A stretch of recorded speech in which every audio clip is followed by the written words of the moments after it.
पुरी का श्री जगन्नाथ मंदिर एक हिंदू मंदिर है जो भगवान जगन्नाथ यानी कि श्री कृष्ण को समर्पित है। ये भारत के उड़ीसा राज्य के तटवर्ती शहर पुरी में है। जगन्नाथ शब्द का अर्थ जगत के स्वामी होता है। इनकी नगरी है जगन्नाथपुरी या पुरी कहलाती है। इस मंदिर को हिंदुओं के 4 धाम में से एक गिना जाता है। ये वैष्णव संप्रदाय का मंदिर है जो भगवान विष्णु के अवतार श्री कृष्ण को समर्पित है। हाँ दोस्तों, मैं हूँ अलका और आज मैं आपको जगन्नाथपुरी के ऊपर एक कहानी सुनाऊंगी कि वहाँ पे जो जगन्नाथ मंदिर में जो मूर्तियाँ हैं वो आज भी क्यों अधूरी हैं। इसके पीछे की कथा मैं आपको सुनाती हूँ। सभी मंदिरों और पवित्र स्थानों से जुड़ी कई कहानियाँ होती हैं। यही प्रचलित कहानियाँ आगे चलकर भक्तों को उन स्थानों तक लाने के लिए प्रभावित करती हैं। ऐसी ही एक स्थान है पुरी का जगन्नाथ मंदिर। इस प्राचीन मंदिर से जुड़ी भी एक कथा बहुत प्रचलित है। वो इस प्रकार है। जाता है कि भगवान विष्णु जब चारों धामों में बसे अपने धामों की यात्रा पर जाते हैं तो हिमालय की ऊंची चोटियों पर बने अपने धाम बद्रीनाथ में स्नान करते हैं। पश्चिम में गुजरात के द्वारिका में वस्त्र पहनते हैं, पुरी में भोजन करते हैं और दक्षिण में रामेश्वरम में विश्राम करते हैं। द्वापर के बाद भगवान श्री कृष्ण पुरी में निवास करने लगे और बन गए जग के नाथ अर्थात जगन्नाथ। पुरी का जगन्नाथ धाम 4 धामों में से एक है। यहाँ भगवान जगन्नाथ बड़े भाई भद्र और बहन सुभद्रा के साथ विराजते हैं। पुराणों में जगन्नाथ धाम की काफ़ी महिमा है। इसे धरती का वैकुंठ भी कहा गया है। जगन्नाथ मंदिर में भगवान जगन्नाथ, उनके भाई बलभद्र और उनकी बहन सुभद्रा की पूजा की जाती है। मंदिर में भगवान जगन्नाथ की प्रतिमा दाईं तरफ स्थित है, बीच में उनकी बहन सुभद्रा की प्रतिमा है और बाईं तरफ उनके बड़े भाई बलभद्र बलराम विराजते हैं। महाप्रभु जगन्नाथ श्री कृष्ण को कलयुग का भगवान भी कहा जाता है। एक बहुत प्रचलित कथा के अनुसार माता यशोदा देवकी जी और उनकी जो बहन सुभद्रा थी वृंदावन से द्वारका आई। उनके साथ कुछ रानियों ने भी आई थी और उन्होंने निवेदन किया कि वो श्री कृष्ण की बाल लीलाओं के बारे में बताएं। तो माता यशोदा और देवकी रानियों को लीलाएं सुनाने के लिए तैयार हो गई। उनकी बातों को कान्हा और बलराम सुन न लें, इसलिए माता देवकी की बहन सुभद्रा बाहर दरवाजे पर पहरा देने लगी। माता यशोदा ने कृष्ण की लीलाओं की गाथा आरंभ की और जैसे जैसे वो बोलती चली गई सब उनकी बातों में मुग्ध होती गईं। खुद सुभद्रा भी पहरा देने का ख्याल भूलकर उनकी बातें सुनने लगी। इस बीच कृष्ण भगवान और बलराम दोनों भी वहां आ गए और इस बात की किसी को भी खबर नहीं हुई।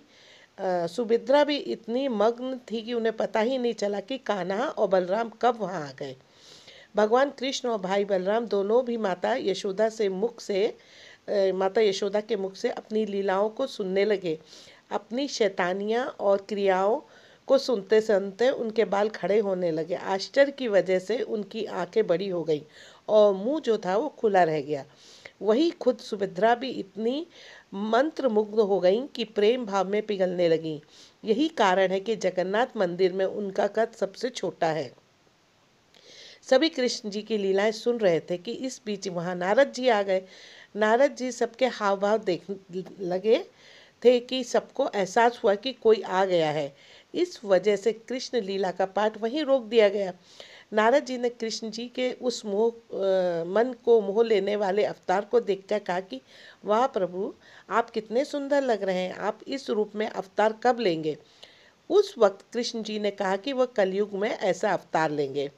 वादे के अनुसार कलयुग में श्री कृष्ण राजा इंद्रधुन के सपने में आए और उनसे कहा कि वो पुरी के दरिया किनारे एक पेड़ के तने में उनका मूर्ति बनवाएं और बाद में उसे मंदिर में स्थापित करा दें।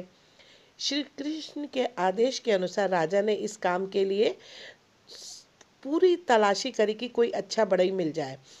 कई दिनों में उनको एक बूढ़ा ब्राह्मण मिला और इस मूर्ति को बनाने की इच्छा उसने जाहिर की।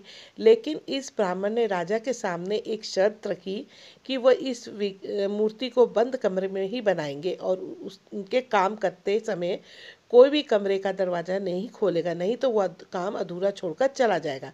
तो दोस्तों, ये जो बूढ़े ब्राह्मण थे ये स्वयं विश्वकर्मा भगवान जी थे, और उन्होंने एक बूढ़े का ब्राह्मण का रूप धारण करके उनके यहाँ आए थे।